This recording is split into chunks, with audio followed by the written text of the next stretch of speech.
Hello, everybody. Welcome to another episode of the Universe Within podcast. On this episode of the show, I sat down with my friend Angel Deer.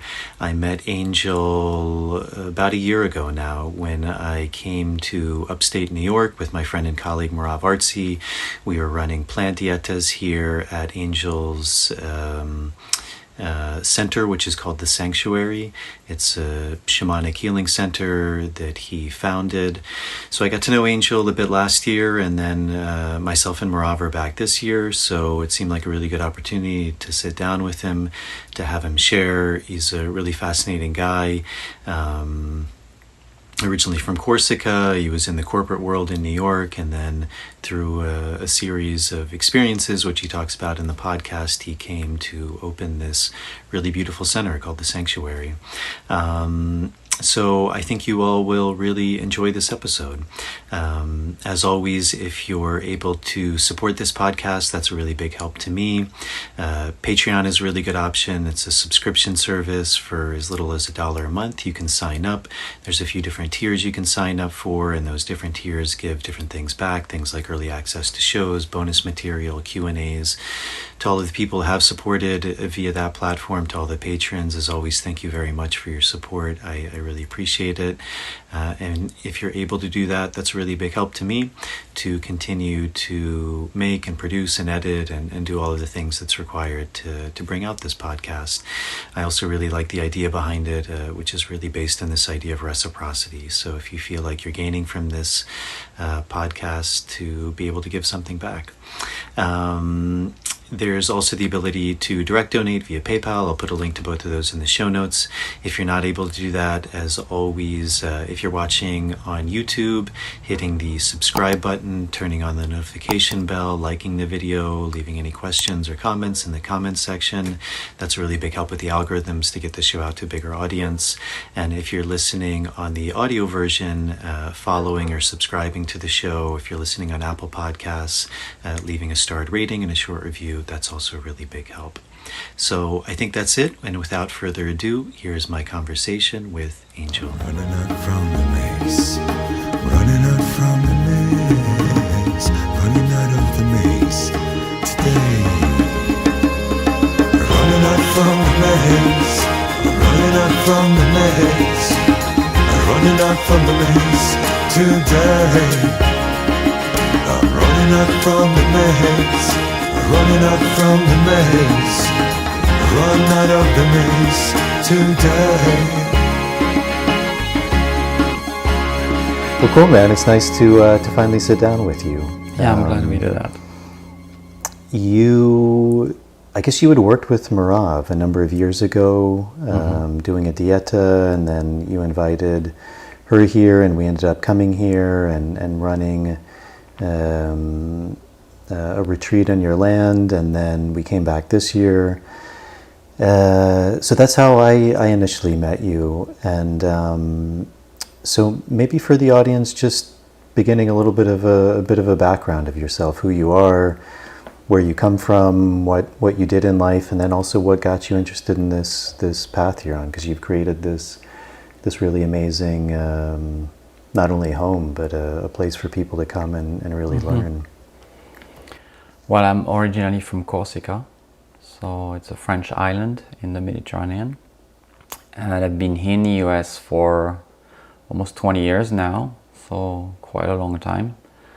I was running companies, working in the corporate world, came to the US because of that, ended up starting my own business 15 years ago, and then quitting everything and kind of embarking more seriously on this shamanic path, I guess. That's always been here for a very long time, even when I was living abroad or, in UK or other countries I was traveling and living before. And it was kind of always part of my life until the call was, I guess, stronger and I could not accept it anymore, not say no anymore, and I had to really start diving in. And by the time that was happening, I was already, living here, upstate New York, couple hours from the city. And I decided to really settle here. I used to live, back and forth between the city and the countryside here, a lot of the mountains. And it became very clear through, my work and what I was doing that I had to really kind of make a clear decision to become a land caretaker, to become rooted in one place, understand this land, understand the plants, the trees, the spirits, the history of this place. And I settled here. And then the sanctuary happened right over the years, and things developed, and that's what they are today. But I don't think I had a clear vision of this, what it's going to be, right? It's going to become this, or I should open a healing center, or I should host people for retreats. It just came naturally, I met Merv in Peru, like you said, quite many years ago, because I was looking to do a tobacco dieta, and she was recommended by a friend of mine that I'd studied with her. So I sat with her, but by that time I was already running retreats in Peru for 5 or 6 years, I think. In the last 15 years, I've been going to Peru 3 to 4 months a year, in the last 15 years. Aside from the 2 years of COVID, I've basically been in Peru every year. I met my teacher there and studied there.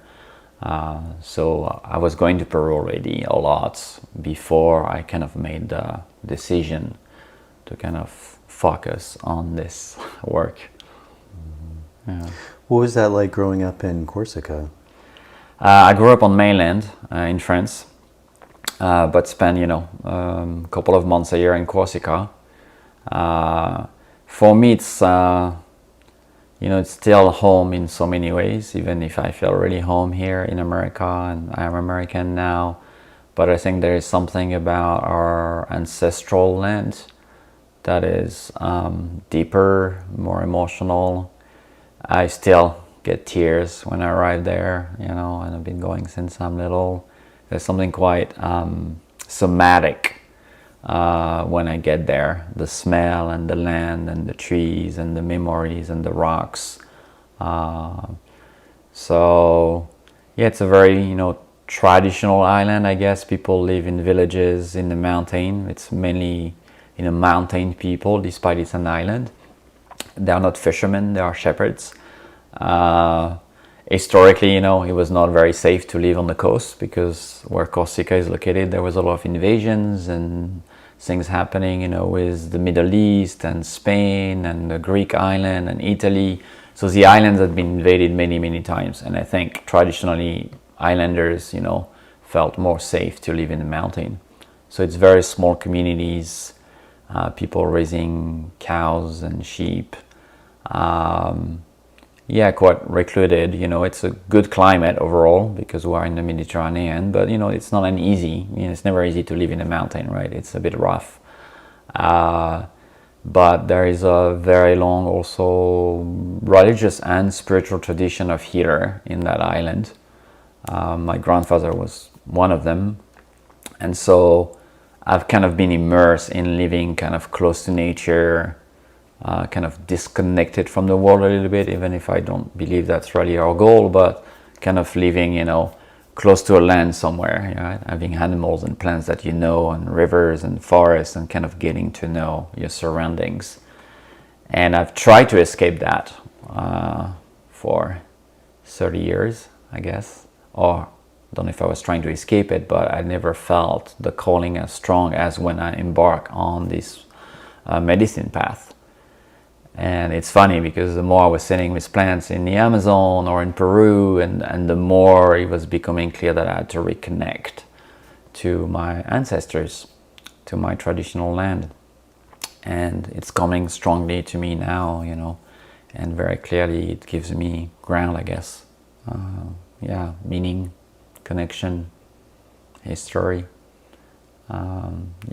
It's a growing part in me still. But I can feel it's something that's going to keep growing for many years to come. Mm-hmm. Mm.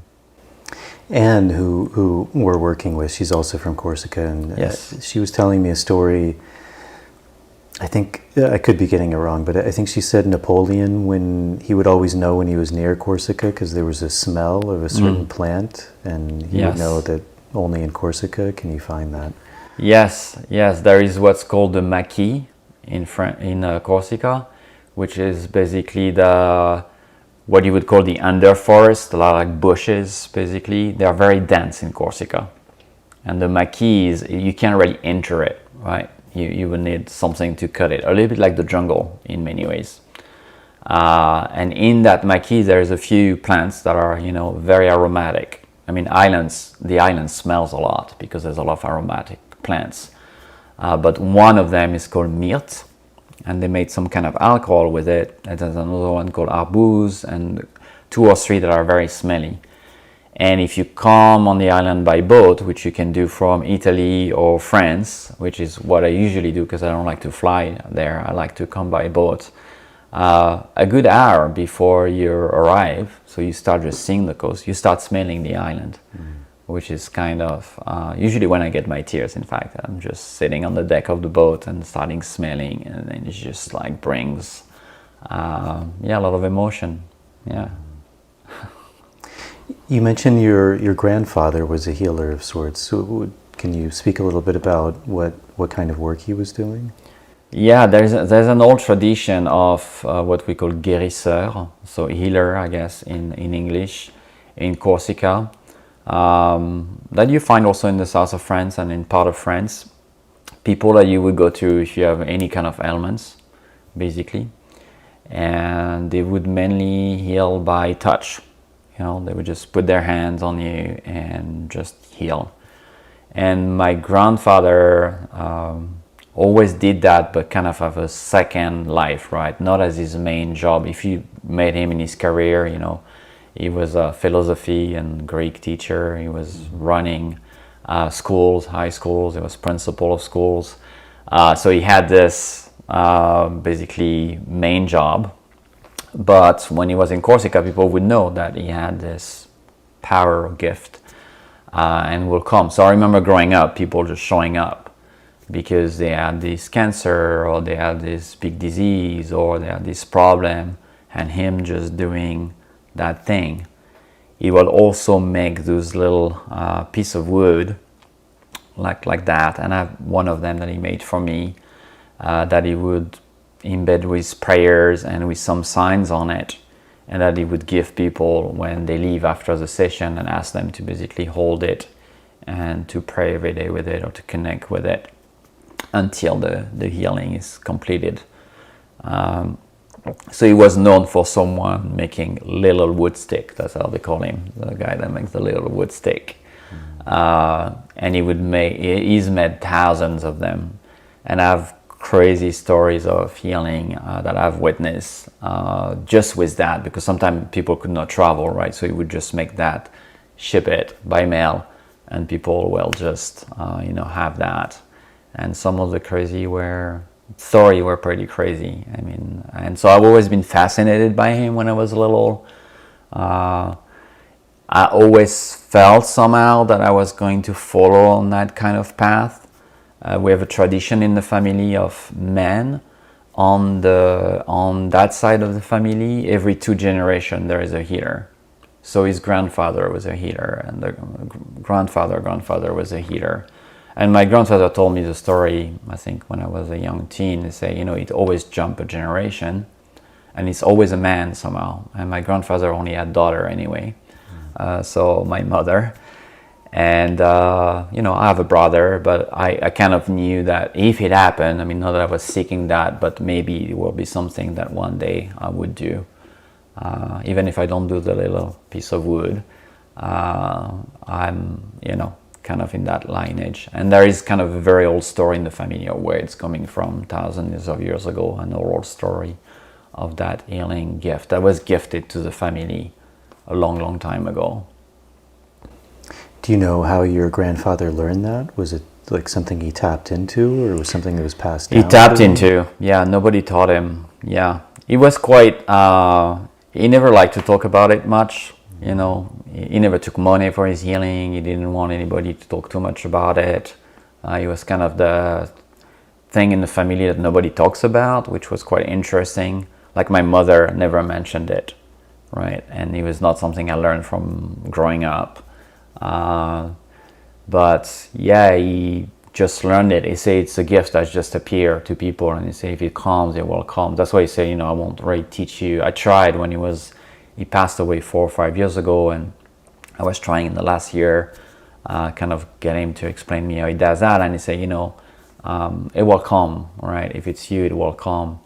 And so I believe that specific things will come. In fact, I had visions already about it. I have not really called it in my prayer or focus on that, but I think there is something that just somehow just show up, I guess. So what was it that first led you away from France? You said you were in the UK first before coming to the US? Yes, it was work. I was working for luxury company, out of all company, for LVMH, for Louis Vuitton. And I was offered to become the CEO of another company, Lalique, a crystal company, for UK, so to run the UK entity. And so I moved to UK. I was like 30 years old, so I was pretty young. And run the corporation there for 2 years. And then after 2 years, they asked me to move to the US to run US and Canada. And so I moved when I was 32 years old, so now I'm 49, to New York to run that company. I mean, it was a really big job. I was really young at the time. It was great, but definitely felt very far from what makes me feel alive. That was my main problem. I never felt really fulfilled by any of that corporate work. And what was it that eventually, like in a way, led you out of that? I guess it was there was a couple of very specific events that I felt very guided, I guess, in some sense. But when I left everything, I was running my own business. So I started a startup company with a friend of mine, Christophe, an online e-commerce company. And we just started together in our apartment in New York. And within 3 years, we had 200 employees. We had raised $50 million.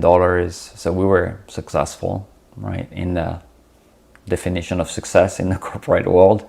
And we were, quite famous, and we were doing interviews on TVs and all that. And so we were kind of the peak of that experience. And in that year, I got nominated with Christophe as the Entrepreneur of the Year in the US, which is like this big deal award. And there was this ceremony in New York, in Times Square, to receive the award for the nomination. And I was at that ceremony, and I was really feeling not well at all. Like I felt almost like a fraud, like I should not be there, like it was not me. I mean, there was this kind of almost splitting inside of me. Like obviously, yes, I did that and all of that, but there was a part of me behind it that was like, this is just a mask. This is a facade. Like you're on stage right now wearing a mask and wearing this costume. You're playing a role, but this is not who you are. That's what I felt as I was about to come on stage. And there was a few thousand CEOs and, the mayor of the city, of New York City, and all of that.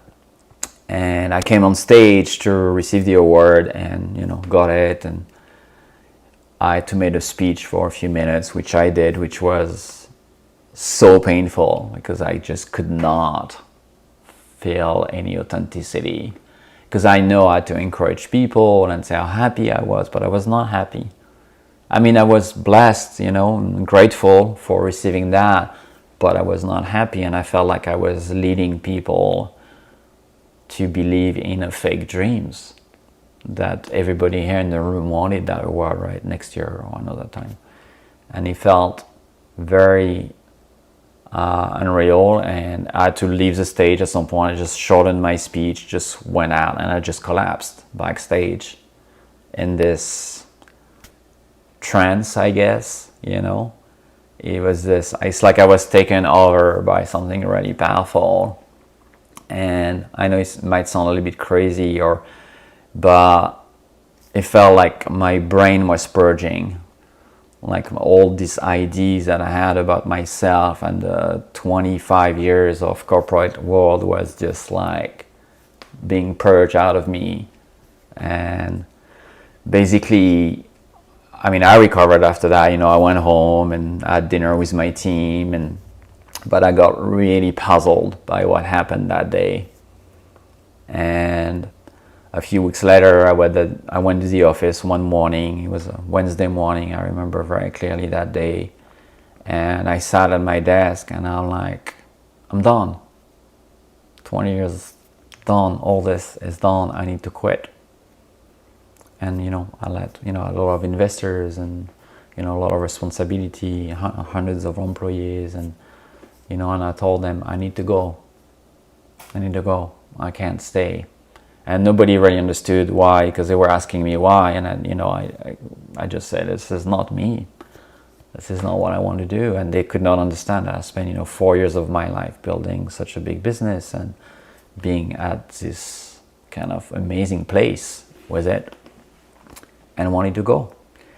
And it took a few weeks, or I think a month, to kind of get things, settled and find a new CEO to replace me. And they asked me to stay on the board, and I was like, okay, I'll stay on the board. And I basically left, and I took a one-way. I sold everything I had. I just kept one backpack basically, so put my whole life in it, and I took a one-way ticket to India. I felt like I just had to run away. I just could not. It was very confused at the time, in the sense that sometimes you hear people, they quit because they have a very clear vision. I had no clear vision of what was next. I just knew that where I was not me. So I had to depart. And it was very scary, by the way. It's not like I don't know, because living that way, I didn't get any money, right? It's not like I left with millions of dollars. I left with nothing, and I was very okay with it. I was like, I don't want anything, right? But I just knew I had to go. I just had to go. And the furthest I could think was India. And the most different I could think was to go volunteering, doing something that was not about me, because I felt the last 20 years was a lot about me. My money, my ego, my career. And so I flew to Calcutta, and I went to Mother Teresa, and I just banged at the door. And I asked if I could help. And they say, come in. And that's how, it started, kind of. That was in many ways the beginning of the channeling. Like a lot of things opened when I was working at Mother Teresa. I work in the home for the dying people, which is the first place she opened. Which is basically, you go in the streets and you pick up people that are dying, that have probably lived their whole life in the streets. And poverty in Kolkata is not like poverty in New York or in the Western world. We're talking about millions of people in the streets, including babies and little children. And we would take those men. There was a female side and a male side, so I was in charge of the male. And so we took those old men that had, just dying in the street, and bring them in, put them in the bed, wash them, shower them, give them comfort, so they don't die alone. And for most of those men, it was the first time they had a physical contact or human care or some kind of kindness or gift. And so I spent months there, just when I say hospital, imagine an old abandoned church with, army bed on the floor, right? Hundreds of them. So pretty intense, setting. By taking care of men with, tuberculosis or just dying of old age. And he was, I felt like I guess looking back, it was like a ceremony. If anyone does plant medicine ceremonies, there's this moment where you're just in that space of spirit, of creator, of love, vibration, those moments of just immense clarity where you just arrived. And it felt like that. It was, And I started having a lot of, I felt like I was on psychedelics. I felt like my brain was just so open. I was just hearing, like voice, like when you talk to me right now, like in normal consciousness, I was hearing very clear instructions, about my life and what I had to do to heal, what I had to do to really, it was not just like they're like, you could move on this other planet, you're not going to heal. There's things that you need to move from inside. And so I started to really pay attention to that. And I had a very, I guess, probably the most mystical experience of my life was there when I was there one day. Yeah, even more profound than any ceremony I've ever done, And without anything, right? Just being present. Do you think part of that is, like in yogic terms, there's many paths of yoga, and one of those is karma yoga, like this idea of not only service, but moving outside of, as you said, like everything's about me, towards there's things outside of me. Yeah. And also, like even this idea of like bhakti yoga, like the yoga of devotion, there's something about, I would imagine there's a very devotional quality about that. It's very true what you're saying. It's very, very true. In fact, a couple of months before all of that happened, I was very interested in the Shambhala lineage of monks and Buddhism, the Shambhala lineage specifically, and crazy wisdom. And I was reading a lot about it and studying, and I met the man that runs the Shambhala Center here on the East Coast, and I was not well at the time. I knew I was not well. I knew I had to do something, because if not, I was going to die, basically. Just how it felt. I will become like empty completely. And he told me, I was asking him about ashram in India and place I could go to find myself, and he's the one who told me, say, to heal yourself, you need to do something that's not about you. He said, if not, you're going to just spin with your problems and your head in an ashram, right? In a retreat, just going to think of it. He said, go do something that has nothing to do with you. Go serve. And he said, you can go anywhere for that. And he said, once something shifts, once something happens, then call me and I'll tell you which ashram to go. And that was, it was one of the key, sometimes you have a key little message like that are really key on your path. And I felt it was like the best advice I ever received. Because I think if I went to India to just travel or, just do a yoga retreat or meditation, I don't think for me it would have worked. I think there was so much mind and he told me, you have too much mind, you need to crack your heart open. You can't do anything with your mind anymore, it's just too much. Don't put more teachings in it, don't try to understand more. We need to crack your heart. And they say, if you serve, and then when I thought of it, I was like, well, what can I serve in a way that's going to be really like full on, right? And I was like, oh, Mother Teresa, right? And I heard the story of Mother Teresa and the Home for the Dying a year before, and I was like, this is where I want to go. I want to hold people's hands when they're dying. I want to give them touch when they never had touch, kind of brush their hair, and you wipe their ass, you give them baths, right? There's no glory in it. It's not about you at all. And at the same time, I don't know, the intensity of the connection with those men. I still remember them. 10, 15 years later. Do you think that's something that's been a bit lost in maybe this more modern spiritual resurgence? Because it often is, as you put it, it's very much about me, like my enlightenment, my journey, my truth, Yeah. And even in the what we would consider like the major Western religions, Christianity, Judaism, Islam, that act of service is a fundamental part of those religions, and it seems like it's something that's been very much forgotten. That act of penance, of service, of even giving, not only financially, but I mean, you see that in all those religions, but an act of service, of coming together and working for something that's not of the self. Yeah, I mean, obviously our society is very self-centric, right, and egocentric, but even more than just ego, just self-centered. But in a way that is not in service most of the time of the collective. And we have forgotten that we are in relations.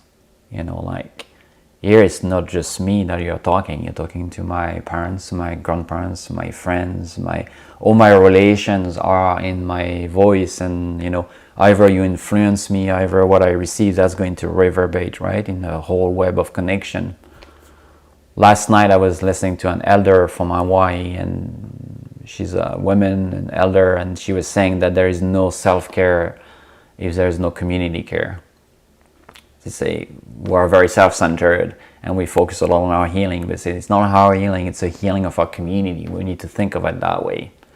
And if we just self-center it, we are not going to heal, because we can't heal outside of the system, because we are in the system. Either we like it or not, either we agree with the system or we are in it, right?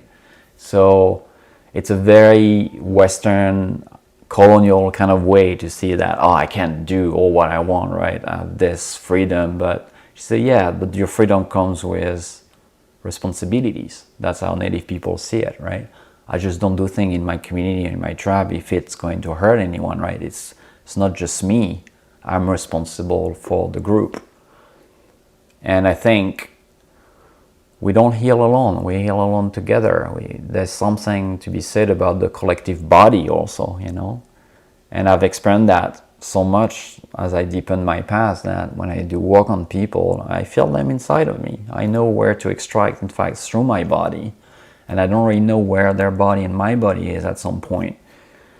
And then I can expand that to the body of the earth, right?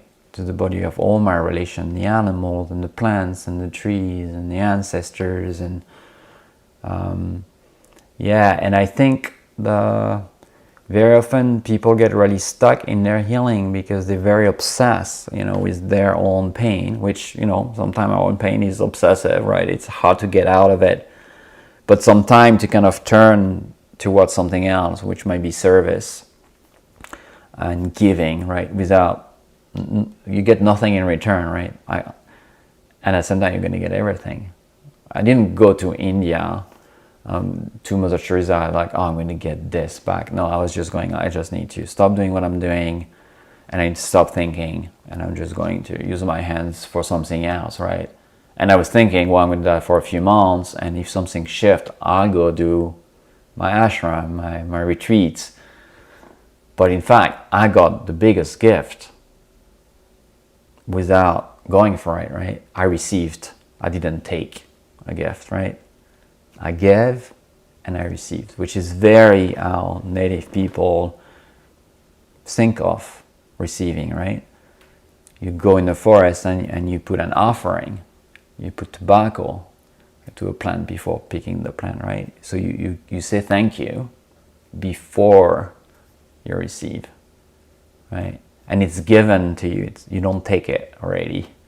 So it's a whole different way to look at our healing, I think, which brings, the concept of, I guess, grace, right? This mysterious thing that heals us, that even if we have all the tools and all the knowledge, it might never happen, right? We can drink in 100 ceremonies.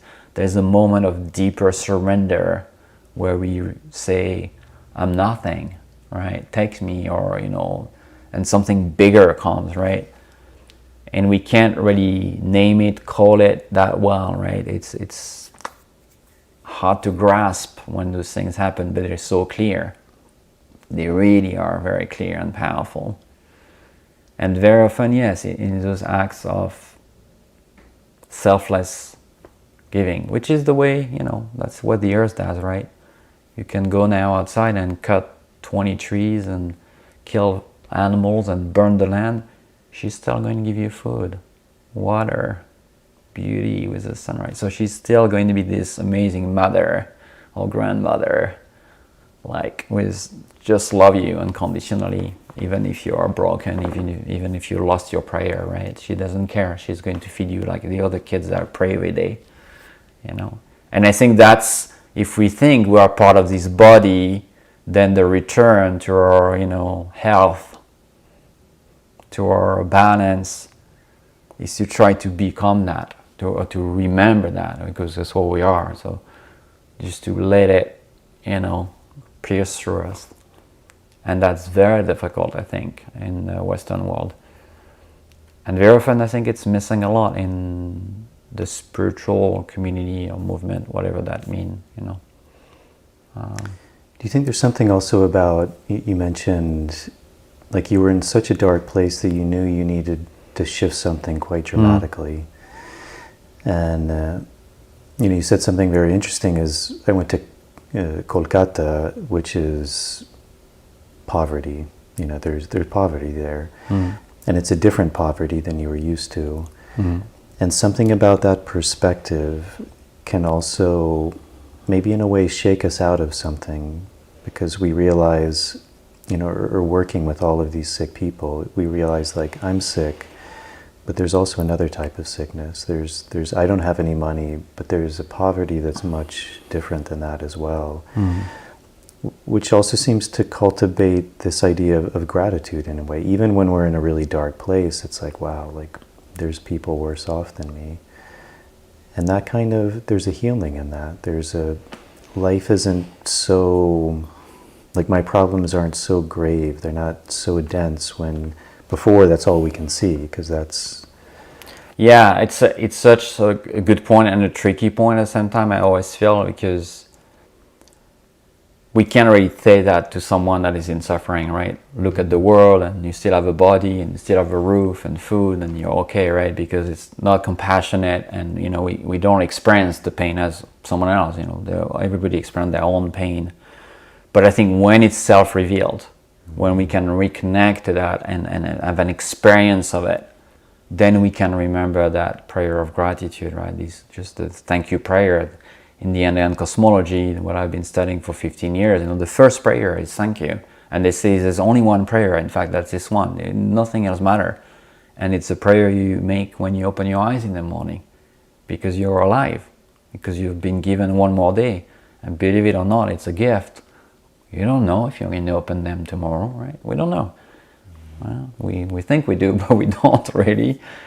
And so this return to that first prayer, yeah.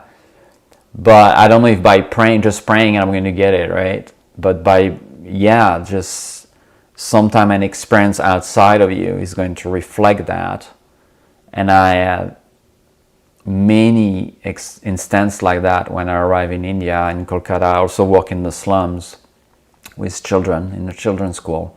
And the slums of Kolkata, I think, is one of the largest in the world, right? It's, well, imagine just a garbage, basically, hill, huge. And I think there's, you know, over 10 million people living there, you know, twice the population of New York City, just in the slum part. But when I was there, what surprised me the most was the joy of the children. You had children that were, you know, living, it's very dark there, there's a lot of garbage and, you know, it's smelly, and there's nothing that we're talking about poverty to a scale that is, you know, really people, the quest of the day is to find food, right? For just for the day, right? That's all we do, but still you see smiles and light in eyes and kids playing and laughing, and at the school, I mean, those kids were like the most happy kids I've ever seen. And you could say, well, they don't know, right? They don't know what they could get, or they don't know that they are poor, probably. Maybe some of them. And it's not like, you know, I say, well, we should live that way and it's good for them to be that way. But I think very often and I experienced that in Nepal too. When I was in Nepal in the mountain, I lived there for a while in small villages where people don't have much, right? They have a couple of chickens, maybe one cow if there are farmers, you know, and they have very, very little. But there is this depth of gratitude that's just shining through them. And that reflects back at me, right? I was like, oh, I'm coming to New York and I'm unhappy. I was like, so it kind of shuffles all your priority, right? Your to-do list, what you look at, what's your problem, what you have, what you don't have. You kind of shuffled it completely. one day I was, I think it was just arrived, it was like 4 or 5 days, and I had a day off from helping at Mother Teresa, and I was just sitting in the street, on the side of the street, just with my camera, just looking, and at the animals and just taking photos, and there was this man that was sitting next to me who was a beggar. He had this little short, he was during the monsoon season, it was very hot, I think it was in July, and he had this shirt with a few holes in it, and then he had 2 wood sticks, I remember, and a kind of a little tarp above his head to protect him from the sun. And he was just looking, and he had this big smile with almost no teeth left, just like he had this, like he was like a little Buddha, just like such a powerful presence. And I just looked at him, and I got really, I don't know, I got mesmerized by it. And he looked at me, and he spoke to me in English. Usually old people speak English in India. And he said, "Why you're not happy?" He told that to me. And I got, it's like an arrow was like literally through into my heart. And I was like, and I had my camera, like I was well dressed, so I was like, that's what he sees, right? That's what he tells me. And I was like, no, I'm happy. And he's like, no, you're not smiling. I'm smiling. And so I kind of paused at that moment, and I knew he was right. There was no, he saw that I was not happy, despite I was smiling, right? And I told him, I said, why are you happy? And he looked at me and he opened his eyes. He said, sun in the sky, food in my belly, clothes, happy. This man that had nothing. Like, I don't even know if he was eating every day but he was. That's the trick. He was not playing a game with me. He was not pretending anything. He was so direct. And I just broke in tears, like my own grief, my own, insanity. He was seeing things more clearly than I did, right? That was such a big lesson. It was this moment of like, and it shuffled me a lot, because then I was like, but what am I looking for? Then what do I need? Because I got even more lost. I have all of this, but I don't feel like him. I have more, right? But I don't feel like that. And how do I find this? How do I really experience it like he is, like not playing a game, right? I'm happy, I'm good. Like every cell of his body. And I guess that's the quest, right? How do we really experience it to that depth? There's an interesting, I think he was a medical doctor. His name is Larry Dosey, and he did a lot of research on prayer, which was quite interesting, because he kind of thought it was nonsensical. There obviously can't be any truth to that. But somehow he started studying it. I don't know if he was working with people on their deathbed and he maybe saw there was some benefit of people who were praying, but he started doing some research, and it was a long time ago. He wrote a book about it, and I forget the exact details, but essentially he came to the conclusion that prayer worked, but that the prayer that worked was just as you said, it was the prayer of gratitude.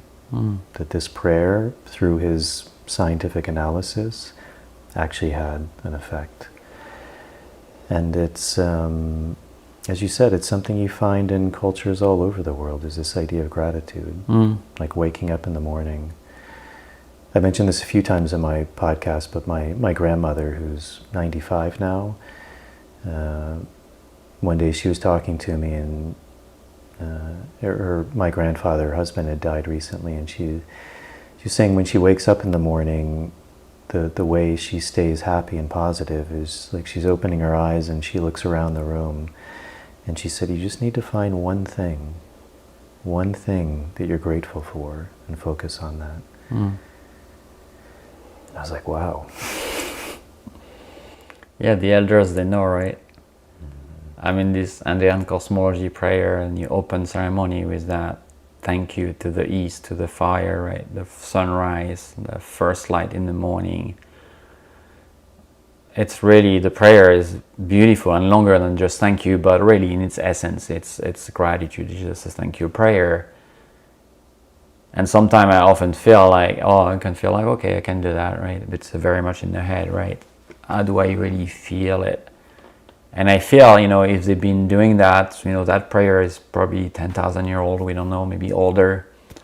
It's the finest technology, right? It's been evolving, and they kept that prayer that way, and somehow they say that's the technology to be happy, right? That's medicine to be happy.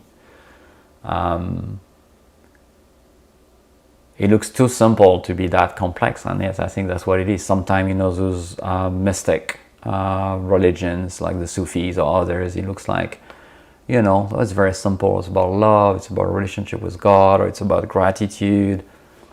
But I think sometimes we don't see how much power there is, and very often I think it's hidden in those prayers. It's made simple, so we might overlook it. We don't understand how much power, because it was made very complex, and symbols and words, and there must be something there.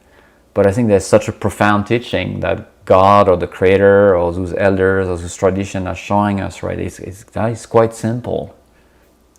And if you return to that simplicity, with a lot of humility and a lot of attention and a lot of presence, you can find that thing you're looking for, that transformation.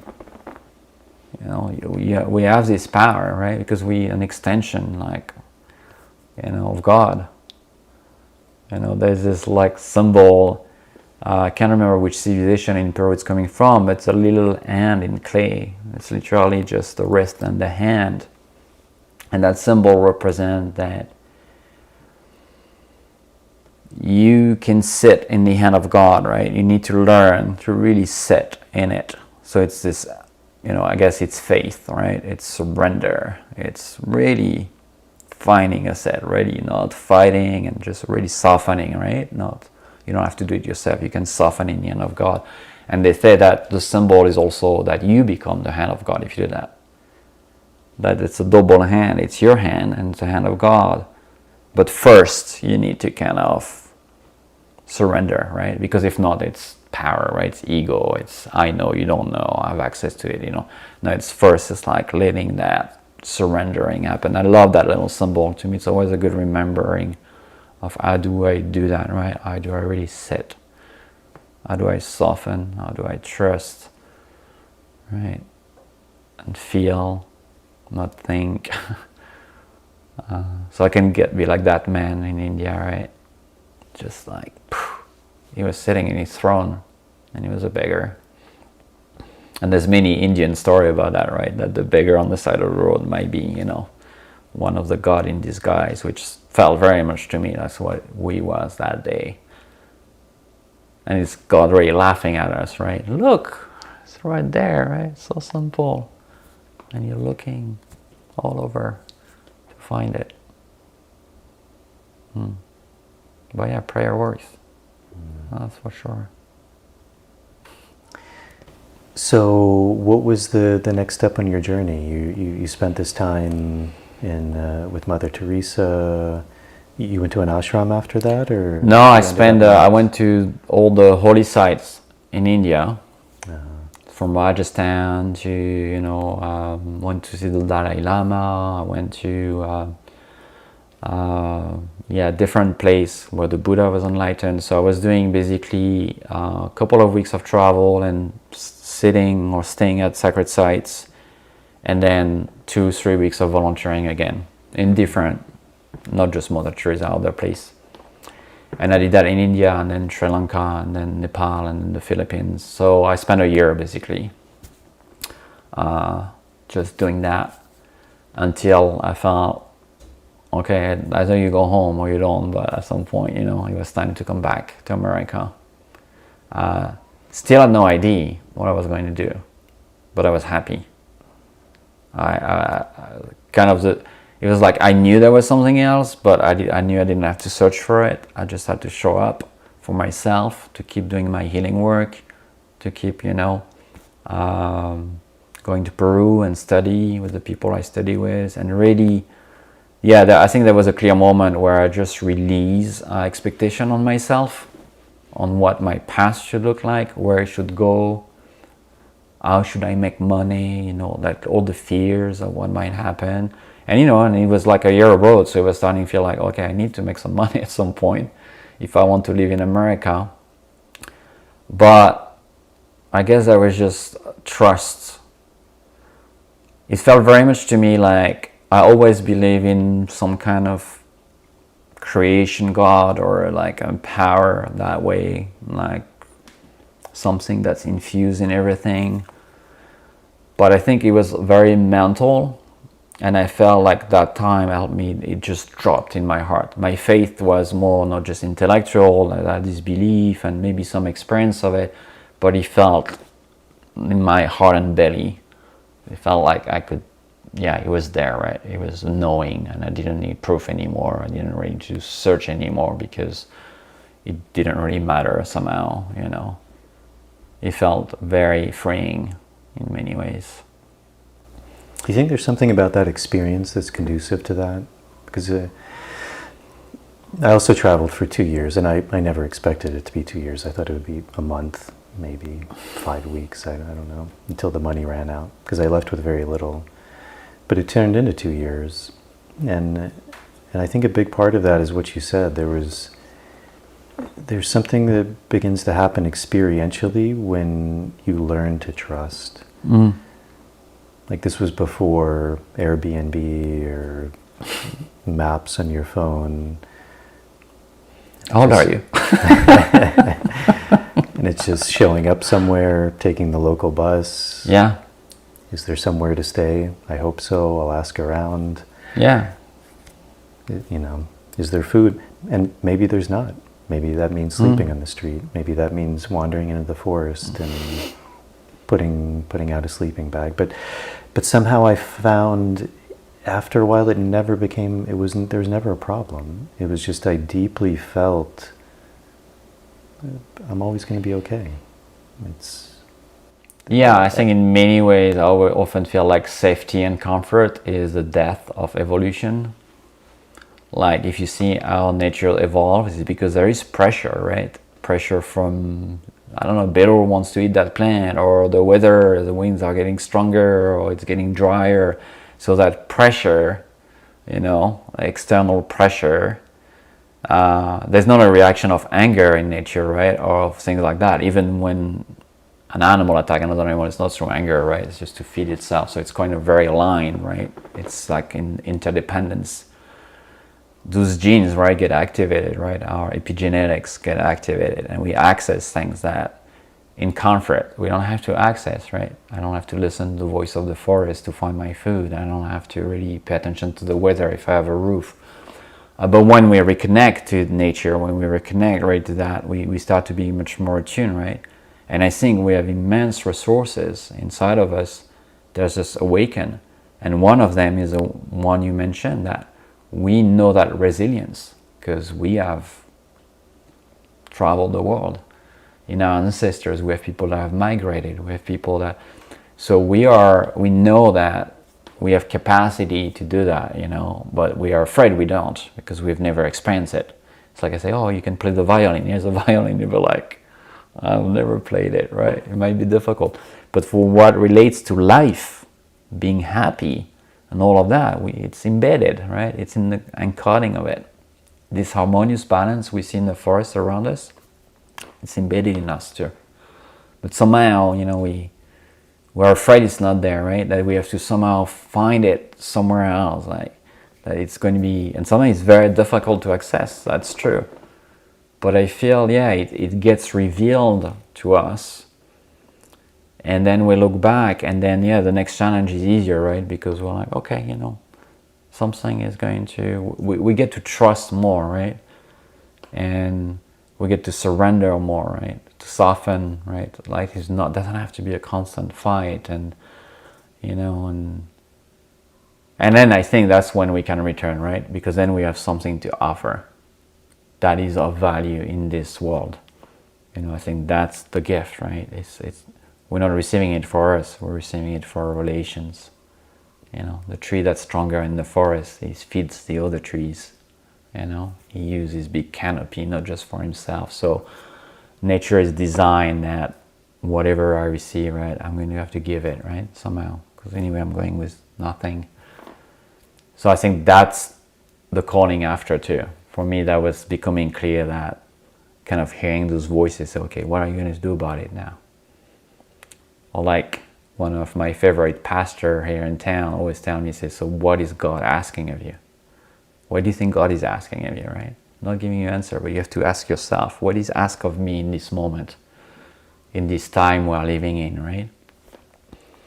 With COVID, with pandemics, with wars, with, you know, all the social inequality. And then I think we all have to, you know, kind of feel, okay, what is asked of me?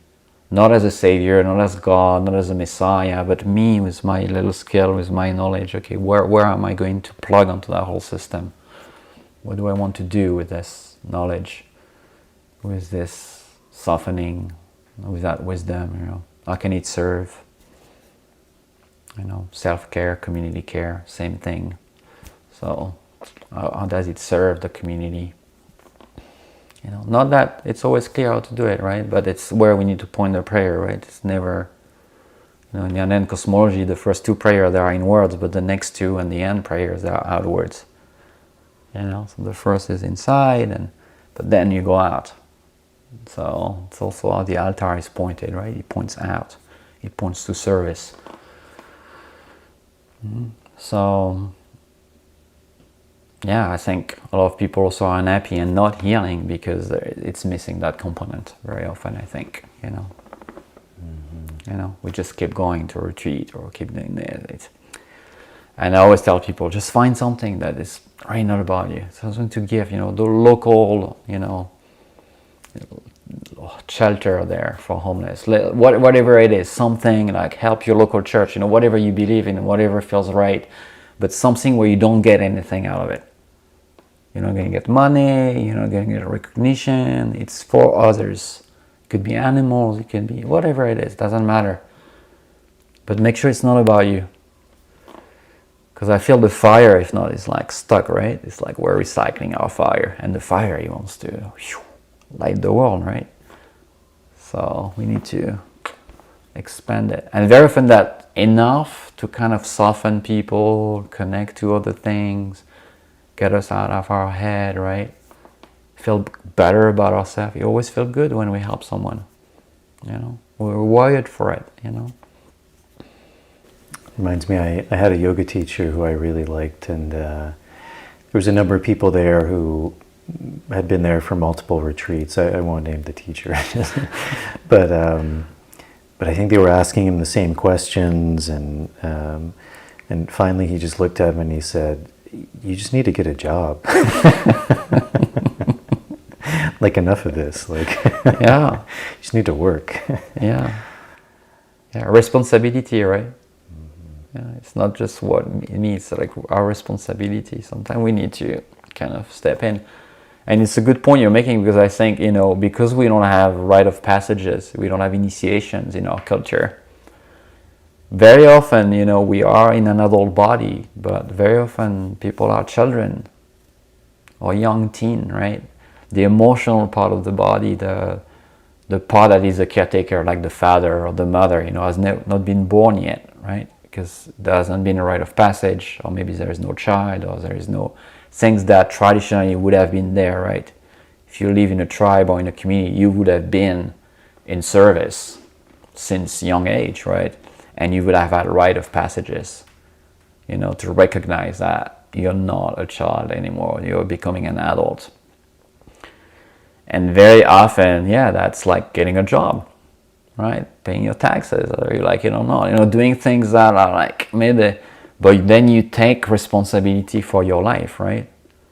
If not, you're just floating around and going to this retreat or traveling, you know. But it's like a teenager, right? What people will do after graduating from university for a year, right? But then at some point you come back and you work, right? You do something. And I feel we have a lot of adults that haven't transitioned yet, because life had allowed them to, you know, kind of live maybe that lifestyle or that. But for whatever the reason, I think the suffering people experience is also because there is this disconnect between the adult body, the soul that's waiting to do something, right, for this world, that is waiting to be on purpose, and the emotional body that is still young, that is still traumatized or afraid, or that hasn't healed properly, that hasn't evolved. So it's like the internal alchemy, it's fragmented in some ways, right? Which in shamanic term is very real, right? You have those parts that you have abandoned from your childhood or traumas, and you kind of need to retrieve them, right? You don't kill them, you bring them back in so you can grow all of that together. It's missing a lot in our world. And I think the more privileged you are, the more it's going to be missing, because you don't have to show up, right? If you don't have privilege, then you probably have to work when you were 16 years old. And if you're a young mom and you're 20 years old and you need to go to work and feed your kids, I mean, you have to step in, right? That's your rite of passage, right? Even if it's horrible in some ways, but you somehow have to do it, right, to survive. But many people don't have to do that to survive. And I think very often we can get just stuck into that quest of like, yeah, finding the answer, right? I always tell people I never found the answer, right? Or an answer, in fact. It's still a quest, right? It's more a state, it's more a feeling, but it's not a word. It's like, I want to feel like that man, right? Whatever I'm doing, you know, even when I find my text, can I just experience that? Can I just feel, okay, you know, this is where I am in this world. This is what I'm part of, and you know, and still pointing my prayer where I want to go, right? But I think it's difficult in today's world because, you know, we don't have elders and we don't have the structure culturally to foster, to grow adults. So it's kind of normal that we feel lost. Now we consume so much antidepressants and alcohol, and that there is so much addictions and depression. I mean, it's not surprising, right? Because we're not designed to live that way. I don't believe we are. Have you ever thought about why these initiation rites began to be lost? I mean, I even remember when I was younger, I was a Boy Scout, and I got my Eagle Scout, which is kind of the highest rank. I got it relatively young. I was 16. And then I did this thing called the Order of Light. And I was thinking about it the other day, and it seems like a long time ago. So also I question, like, do I even remember it correctly? But I remember it very clearly, where I was just dropped off in the middle of the woods with a knife. And either I had to go somewhere and meet after 3 days, like find my way through the woods, find shelter, find food, water, or they picked me up at a certain point. I can't remember, but I remember at that time it was just very normal, because also in a way I'd been building to that. Like through the Scouts, I was camping every weekend. I knew how to start fire. I knew how to shoot a bow and arrow. I knew how to shoot a gun. I knew how to kill an animal. I knew how to fix things. I think part of that was also my family. My grandfather kind of came from that generation of you just fix everything. So I grew up, if something was broken, you fixed it. You didn't throw away anything. But I was just talking about that to someone the other day, and she was joking, but it's probably true that would be considered child abuse these days, to drop someone off at 16 yes. in the middle of the woods with a knife and just leave them. Yes. Yeah, I think we're overprotecting, children today in many ways. And because we think we're fragile, right? The system is designed. I really believe that the corporate system in general, the systemic ways our countries are built, is very much about separating us from each other.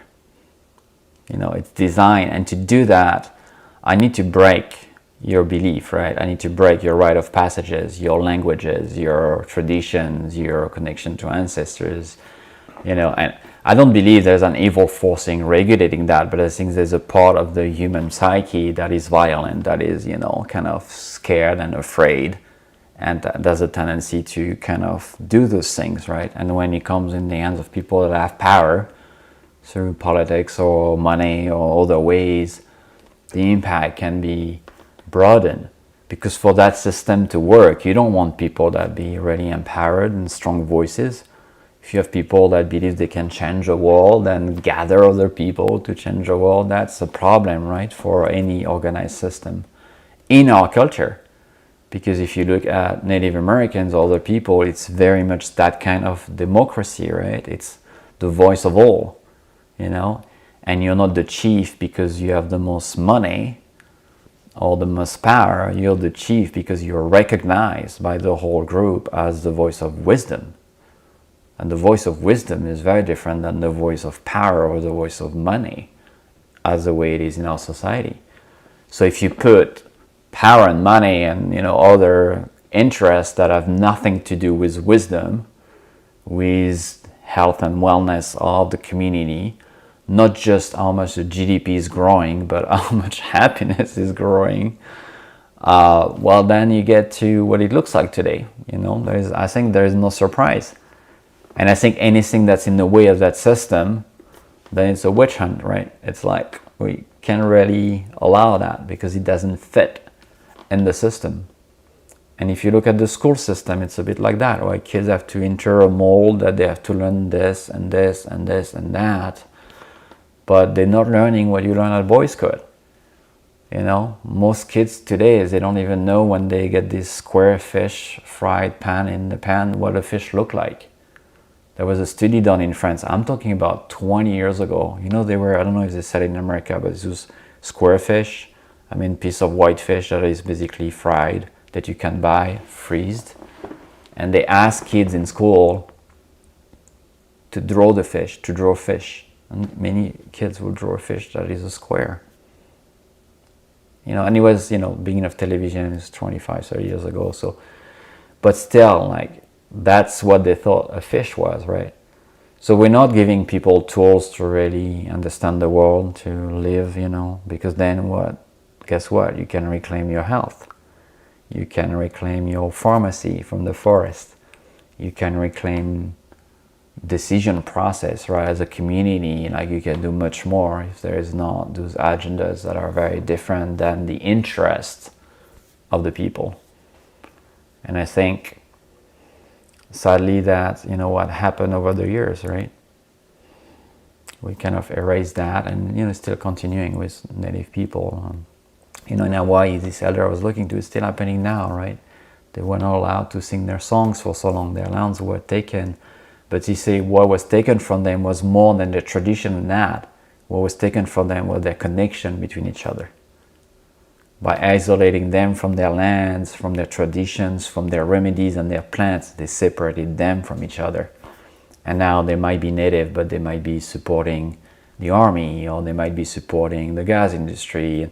They might be having jobs in these things. So now they are, colonized, and they have to remember who they are and come back together. And that's a difficult process when people have such different point of view, she was saying, right? How do I come back with my brother that is supporting the army when the army for us has been the oppressive power on our island and destroyed us, killed 90% of our people, but I still need to reconnect with my brother, right? That's my goal, we're one. So how do I do that?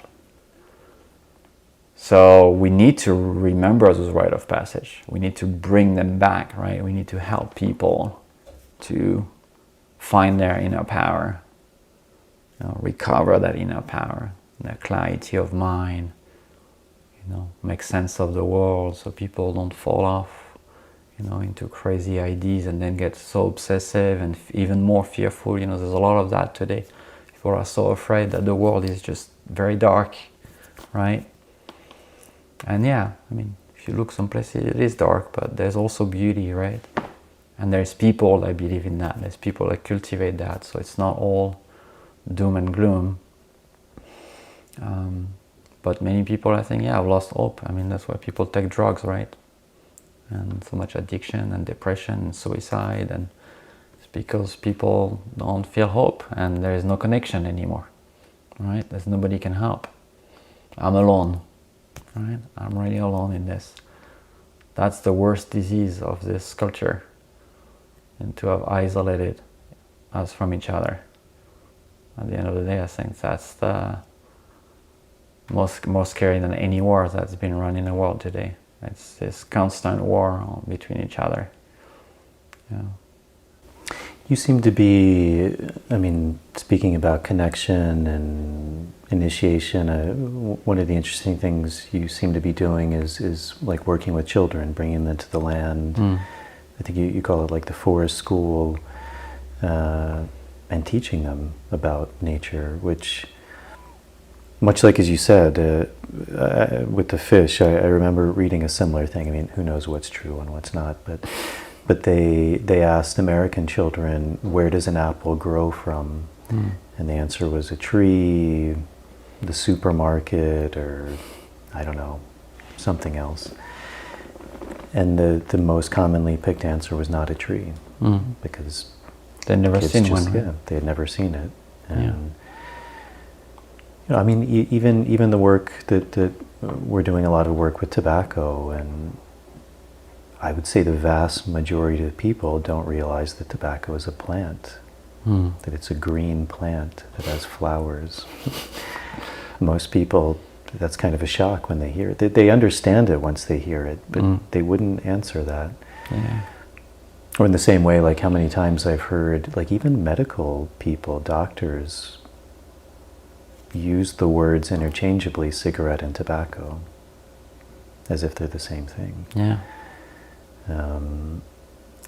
And even them, like very educated people who work in the medical field, there's a disconnect. They don't realize that's two different things. But that seems to be, you know, that idea of connection to nature, that idea of where does fish come from? Where does an apple come from? Also this idea of like initiation, beginning to put kids back in touch with the land. Is that something you saw that was in a way an answer to some of these things that you're speaking about? Well, I think it's coming a lot from, we're not going to protect or wants to protect or act to protect something if we don't have a relationship with it. And I'm not talking a one-way relationship. I know a lot of people that work in industry that are, you know, very damaging to nature, but they still go on holidays, you know, on a beautiful beach and things like that. But they go for their enjoyment, right? They go to take something because they want to relax, they want to distress. So not that kind of relationship with nature, a two-way relationship. I think once you learn that something is alive and you have an experience of it and you see it growing and you take care of it every day, you're going to want to protect it. You're going to care for it, right? It's like the Little Prince story, right? He cared for his rose, and so they are bonded together because one gave something to the other and helped each other, and at some point they just bonded. And whatever happened, the fate of one is going to influence the fate of the other.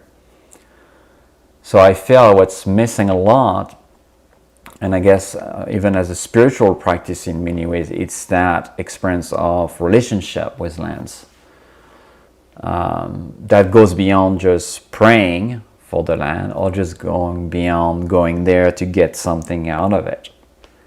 Like really trying to understand what is this relationship, right? How do we get into deep intimacy? And deep intimacy with a person or an animal or a land comes with a lot of attention, a lot of observation, you know, like okay, where does this come from? How does it grow? What happened? Like it's interest into it, curiosity, right? I want to get to know you, right? Not because I'm going to get something out of you, because I'm interested, I'm curious, I want to get to know you, right? So I need to spend time with you. So it gets with repetition, right? Every day, right? I'm going to sit with there and understand. And then I think we're going to care way more. Because like, you know, I'm also I created the New York Bee Sanctuary years ago, so a big non-profit now in the US, and many people have heard about the fate of the bees and the pollinator that are disappearing, but people still live their life like it's not happening, right? Because they don't have a direct relationship. This year, I was in my garden this spring, and this summer there's just way less bees. I just know. I don't need to count them. I just know how many bees I usually see. I know this year there is less, like way less, and it touched me, right?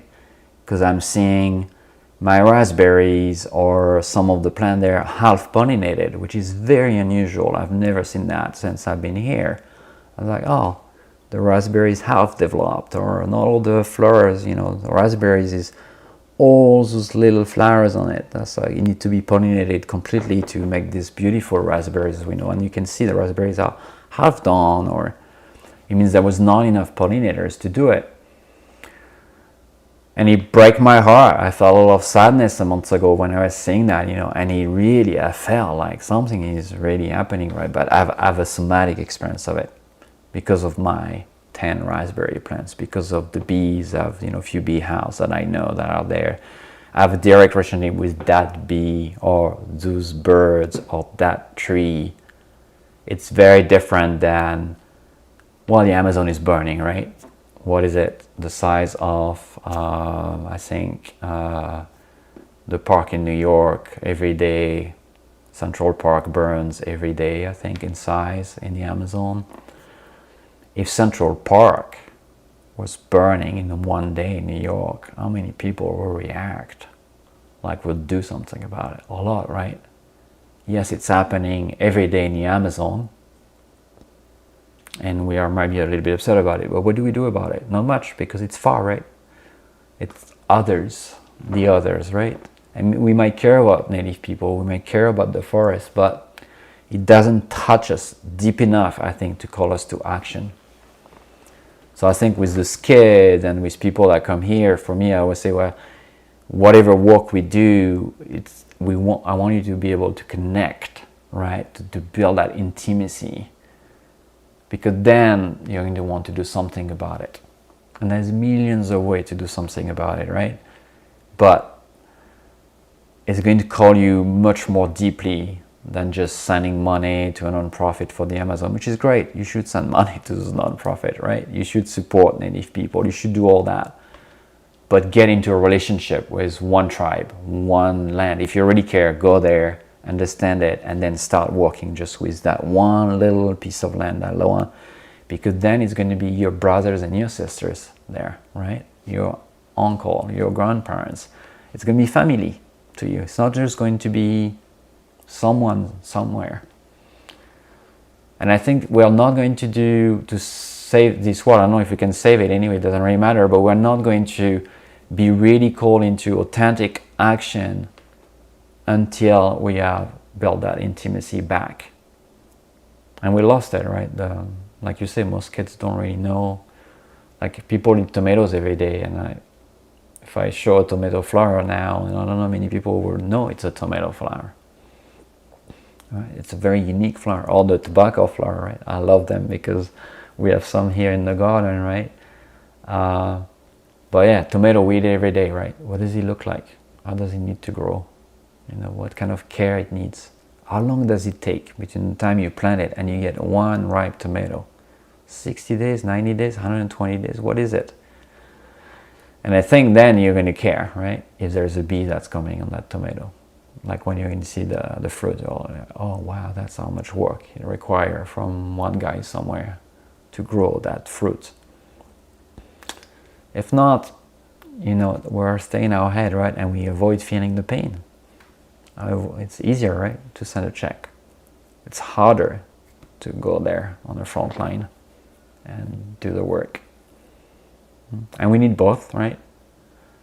But I think we need to feel it deeply, which means we have to feel ourselves deeply, right? Do you think very similarly, and earlier you mentioned this idea of responsibility, like that freedom also entails responsibility, and Do you think that's also part of, as you're saying, like where people's suffering comes from, is it's easier to send the check, which again is great. But in a way there's like an obfuscation of responsibility with that. In that it's much harder to roll up your sleeves and actually like jump into the shit, like jump into the mud. It's a very different experience.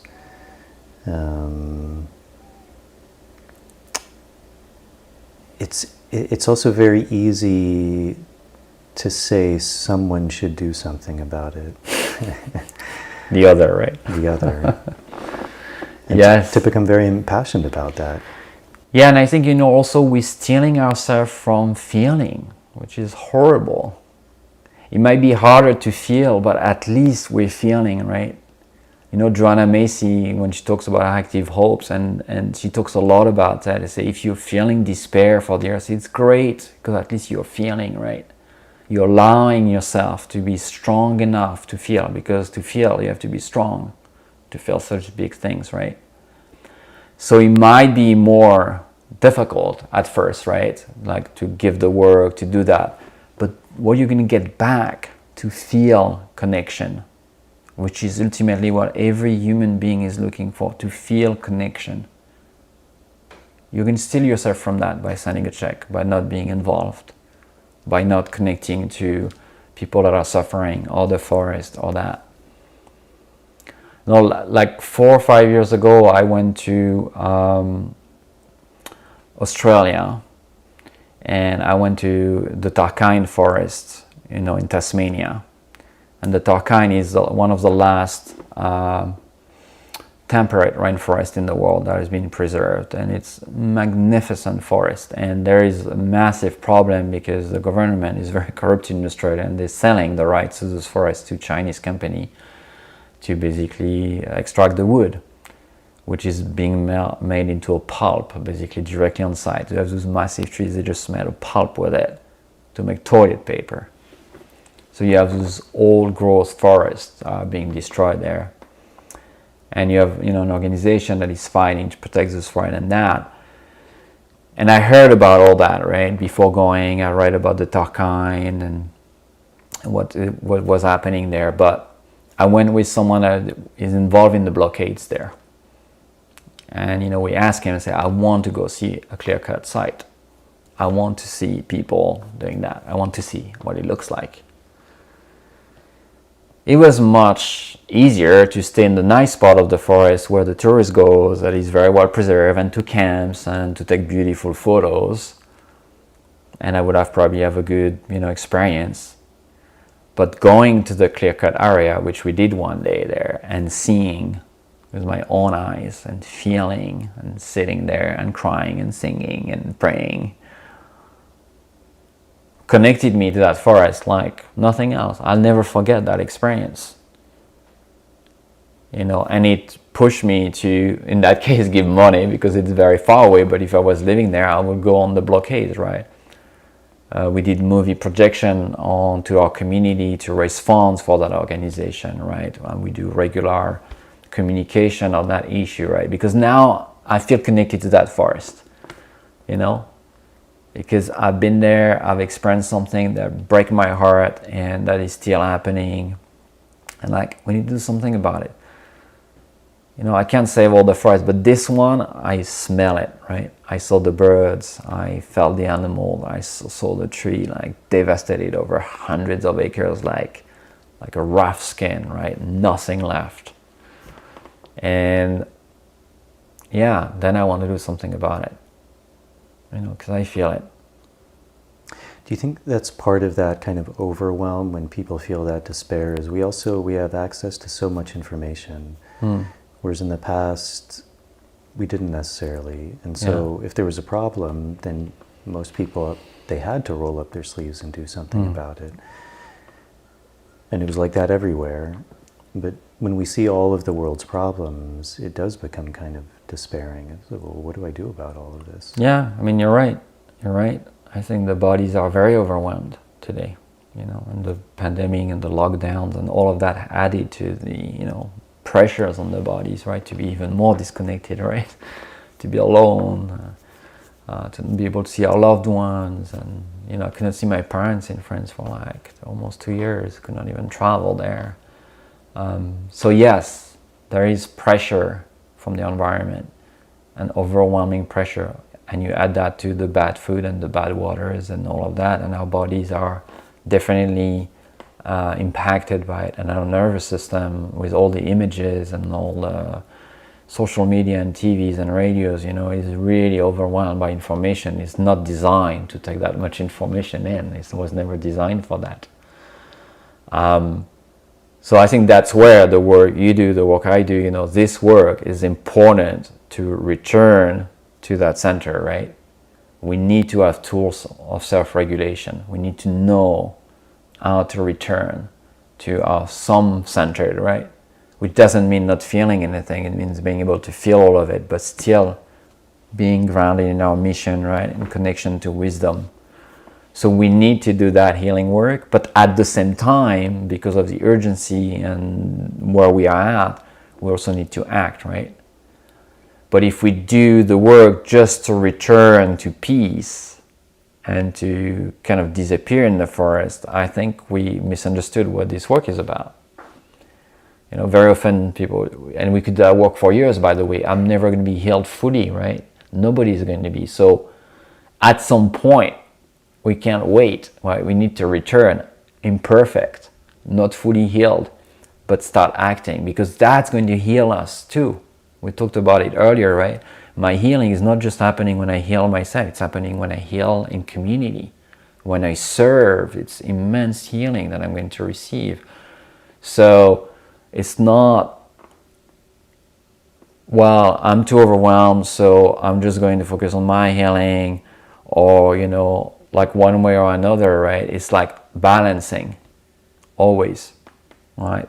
The trees do that all the time, right? They take the sun, they, grow in their roots, so they self-caring, and at the same time, they're producing fruits. They connecting to the mycelium, they're giving nutrients to other trees. They are enrolling, right? They're balancing it. So yeah, we need to have some capacity of that, and many people don't. I think there's a lot of population, Native people, BIPOC communities, people that are socially excluded, that don't have capacity for that today because they are overwhelmed, they are overworked, they don't have resources, they don't have supports. And so I think, there's communities for which it's very difficult. But I think if we have more privilege, if we have a little bit more resources, not just money, like internal, emotional resources, intellectual resources, connection resources, whatever it is, then we need to care, right? We need to do something about it and find a way that the work we're doing, this healing work we're doing for ourselves, is in service of something that's bigger than ourselves. If not, we're never going to feel healed or whole, because we're missing the main components, the essential one, which is connection. It's what we're looking for at the end of the day. It's being completely connected, like a tree in the forest, and the tree just focus on his healing, and forget there's tree around. He's never going to get there. And I feel sometimes we are a little bit in this spiritual healing hamster wheel, we're just like turning in it and then slow down, but then we go far again, but we are in it, right? So yeah, we need to do that. I find sometimes, as much and sometimes even more healing by, just taking care of one tree in my garden than doing a ceremony, and most Native communities, traditional communities, their whole life is not centered on their self-healing, right? It's centered around community health, wellness, richness, right?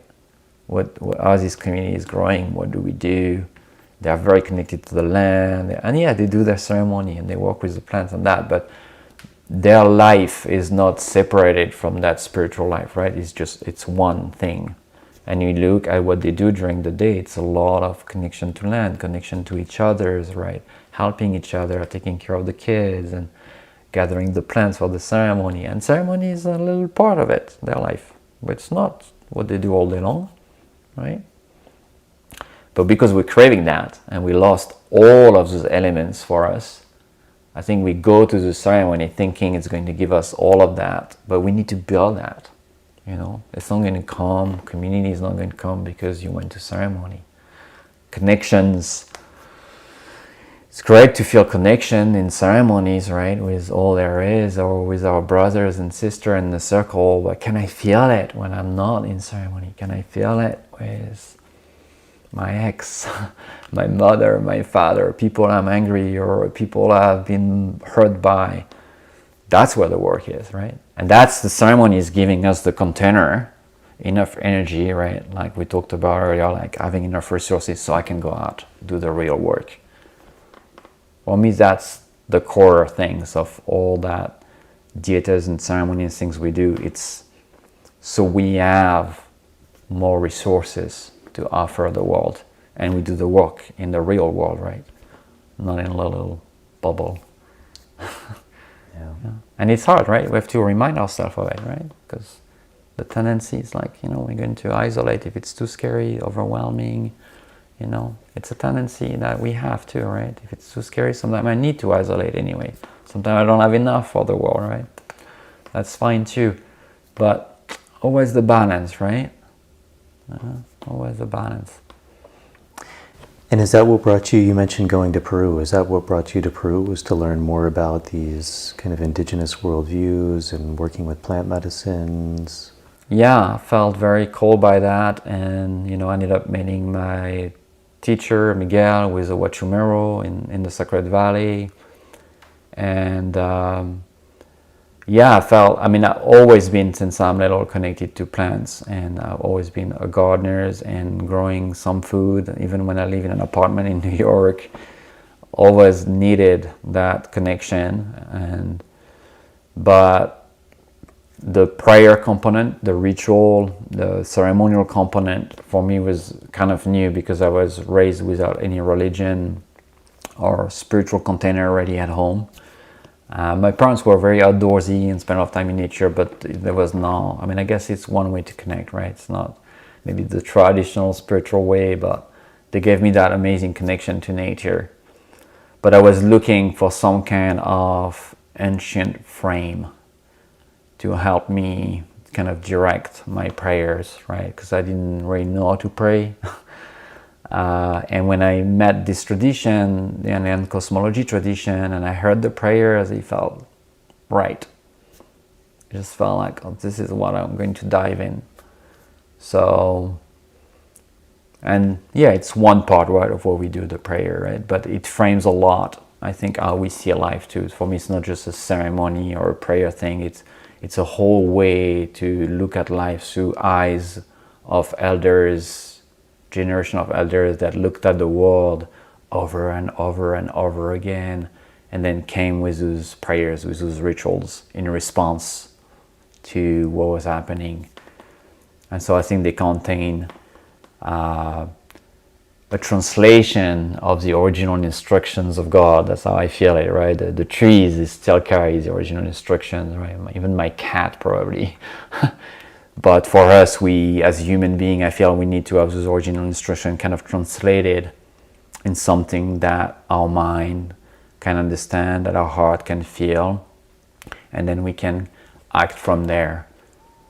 So for me, the studying of that tradition, which I still do, is going to last until I die, it helped me frame those instructions into something practical, and beautiful, and something that can really help me see. That makes sense to me, right? For some people, that tradition might not resonate, but for me, it's there's not a day that passes where I don't see that the way this elder was thing is an answer to something that's happening in the world today, right? If I use that frame to look at it, then I'm going to avoid feeling in the pitfall of maybe my culture or the systems that I'm living in. I might see a different lens and act maybe differently because of that. It's been proven very useful, especially in the past few years. Can you talk a bit about the sanctuary, the center you created, and the work that's done here, the work you do, and yeah, just anything, the idea behind that, and, Sure. and what's happening here? Yeah. Well, the name really, I want to talk about the name. The idea is that sometimes we need the sanctuary inside of us when the world is too much, like we were talking about earlier.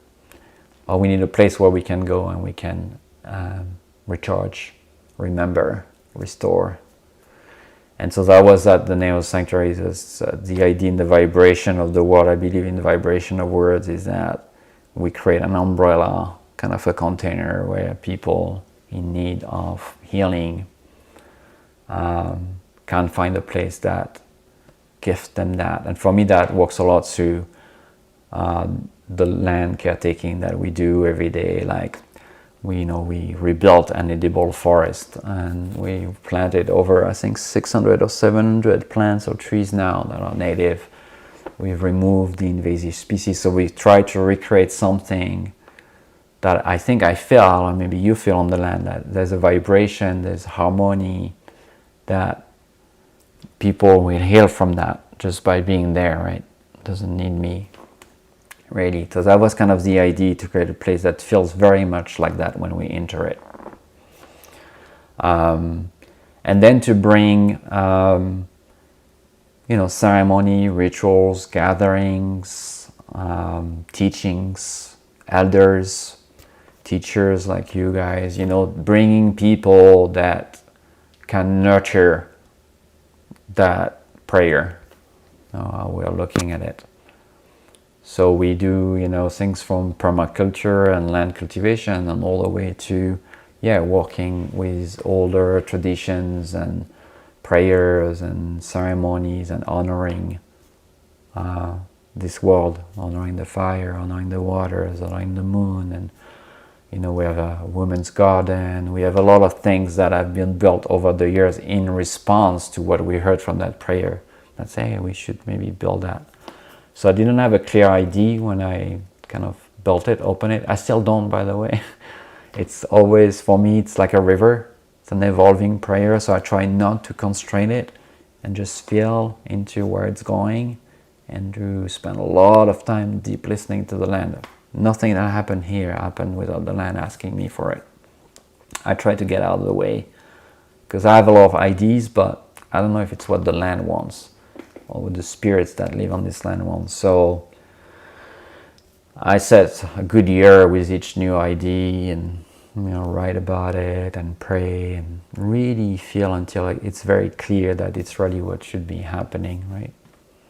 We want to walk in relationship. We're teaching that, so we need to walk that talk.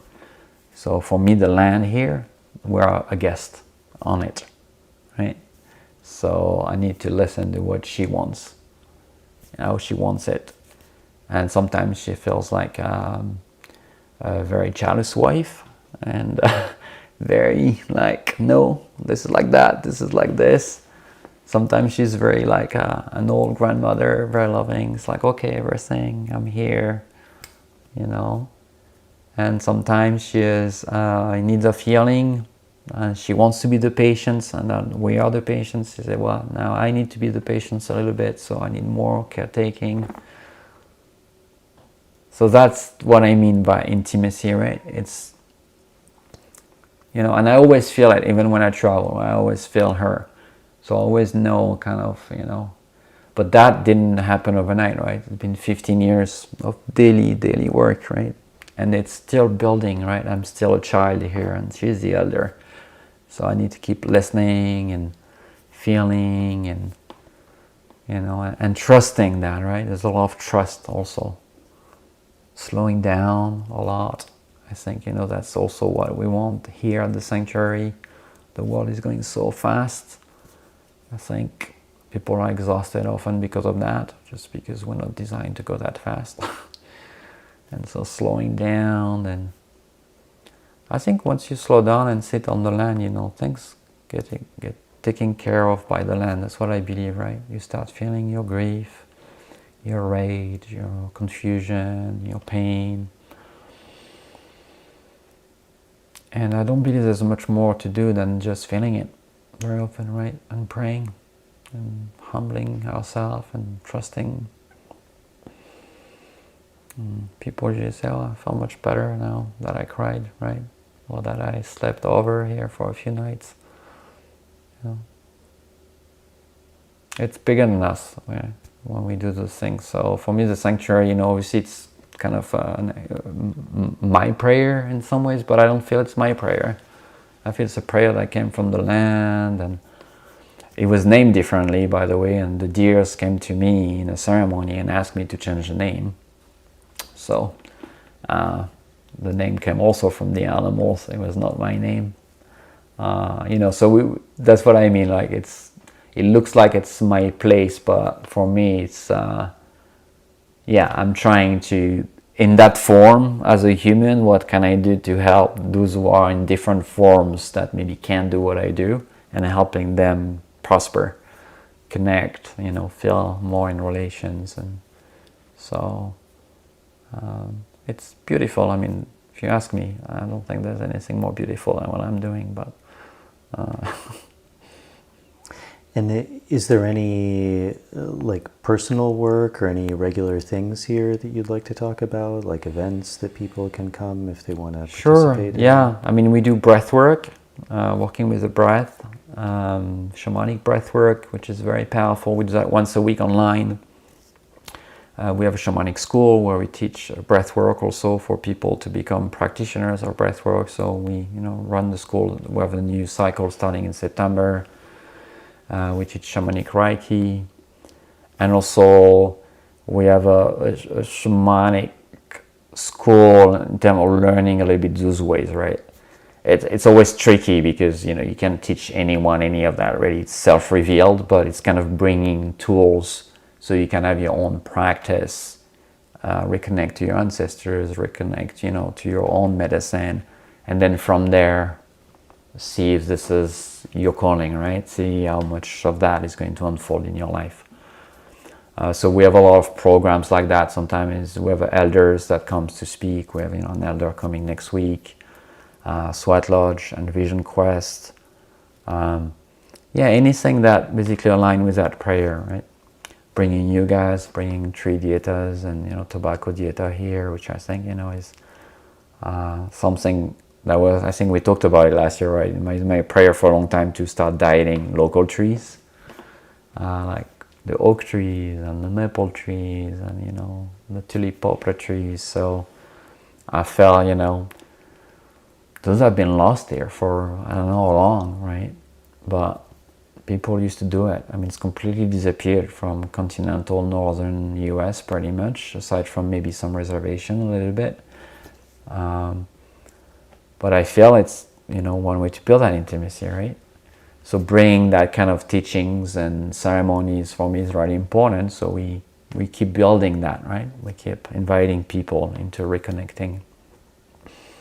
Yeah, and then we do a lot of one-on-one work, people that comes for specific elements. I work mainly with trauma. That's pretty much all my clients. People come with physical abuse or emotional trauma or some kind of other type of trauma, but that's the core of my work, to work with people which have some level of trauma. Great, Angel. And if people want to reach out to you or the sanctuary, the website is the best way? Yeah, the best way is to go on the website, thesanctuaryheal.com. I mean, I guess you'll mention it, but thesanctuaryheal.com. They can also search me on Instagram and find me there. Yeah. Well, great, Angel. Thank you for your time. And, thank you so much, brother. As I already mentioned to you, it was, coming to this land was very revelational for me as well, because I was also wondering where my work was moving towards. I spent a long time working in an ayahuasca center and facilitating that, and then beginning to do this work with tobacco and tree dietas. And I was always very hesitant to leave the jungle because it was a technology that I'd learned there, and all the trees I worked with were from there. And so for various reasons, I was hesitant to bring it outside of that area. But then coming here, much like you said, just looking around at all of these trees, which in a way, I don't want to say are my trees, but they're the trees I grew up with. They're the trees that I'm familiar with. As you said, like in Corsica, like I know the smells. I've seen them grow. I know their woods. I know the medicine of many of them. And I remember sitting here and one night and just seeing all of these trees. I probably smoked quite a bit.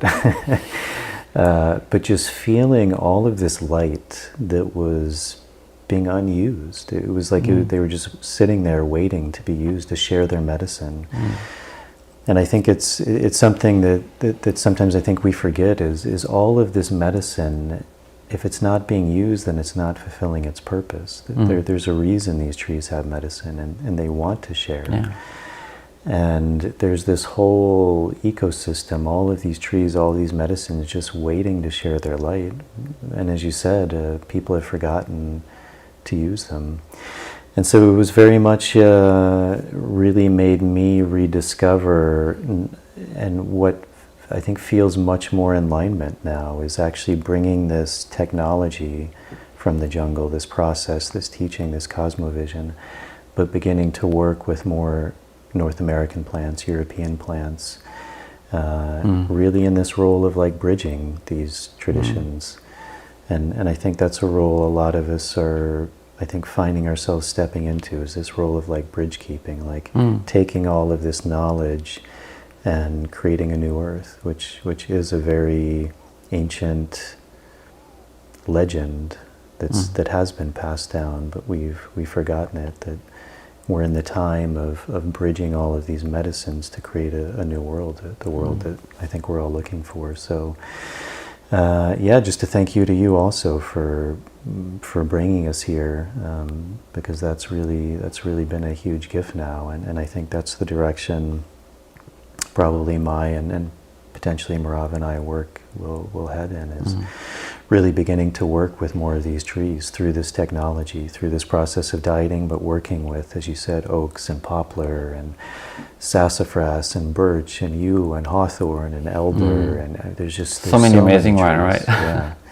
And they have so much knowledge. And recently we began working a lot with oak, and in Israel we were working with olive, and I have some hawthorn bark that I got in Ireland, which is a very special tree for me. So when I go back to Peru, that's a tree I want to powerful. Yeah.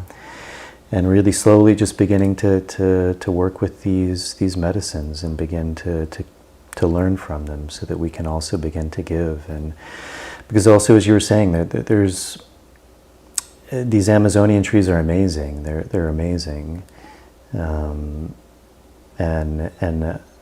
I think it's important to always share them in a way, so that also, as you said, there is that connection to the roots, to the lineage, to that forest. And also it's a much different connection when you have a tree that you can go to every day and give a prayer to, touch it, see it, smell it, use its medicine, because you have a connection with it now, not only for yourself, but begin to share that. And as you said, really begin to appreciate that tree, to really care for it, to propagate it, to grow it yourself, to care for the land, because you have a deep connection with that tree. It's part of you now. It's a much different resonance, and I think that's a big part of how we begin to heal the world in a way, beginning by healing ourselves. I mean, there are multi-dimensional beings like we are, those trees. I think in the Amazon that has not been forgotten. They are used in multi-dimensions, where it's physical for objects, but also medicinal for their essence and what you can get, and also spiritual, right? The spirit of the tree. But here, I feel in the Western world, the trees, are already calling for it, because they are monodimensional. They are objects, right? We cut them to make furniture and papers and all of that. A little bit used for medicine, and almost very rarely, for spiritual connection. So they lost that. But if you think of it, that's exactly what happened to us here. We are multidimensional beings, but we are put in a system that made us one dimension, monodimensional. We are objects to serve and to work and to create value for the system. But we've forgotten that we are medicine, and we've forgotten that we're also spirit, right? So I really feel that it's interesting to see that what we're trying to do there is also what we're trying to do for ourselves. It's just a mirror here, what's happening with the forest here and that kind of type of work. For me, it's like such a beautiful reflection of what we're trying to awaken into people. And yeah, it goes also back to the discussion on relationship, right? Then if I see it as a multidimensional being, I'm probably going to treat it differently than if it's just a piece of furniture, right? Or to make toilet paper. Yeah. Well, great, Angel. I think the ladies are waiting outside to come in. But thank you so much for your time. Thank you, brother. And for sharing. Yeah, thank you so much. And I think there's a lot more we can talk about, but maybe next year we'll do part 2. Part 2. Okay. Yeah. Thank you, brother. Thank you, my friend. Thank you. All right, everybody, that's it. I hope you enjoyed that show with Angel. It was really a pleasure for me to sit down and catch up with him. As always, if you're able to support this podcast, that's a really big help to me. Patreon is a really good option. It's a subscription service for as little as $1 a month. You can sign up. There's different tiers you can sign up for. Those things give you things back like early access to shows, bonus material, Q&As. To all of the people who have done that, thank you very much. As always, I deeply appreciate your support. And if you're able to do that, thank you very much in advance. If you're not able to and you're listening on the YouTube version, just hitting the subscribe button, turning on the notification bell, liking the video, that's a really big help. And with the audio version, following the show and leaving a starred rating and a short review is a really big help. This is the end of my travels, so I'm not sure the following guests who are coming up, but as always, I hope to try and bring on some really fascinating people. So thank you all very much for tuning in. I hope you're all doing great, and I will see you all on the next episode.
Tunga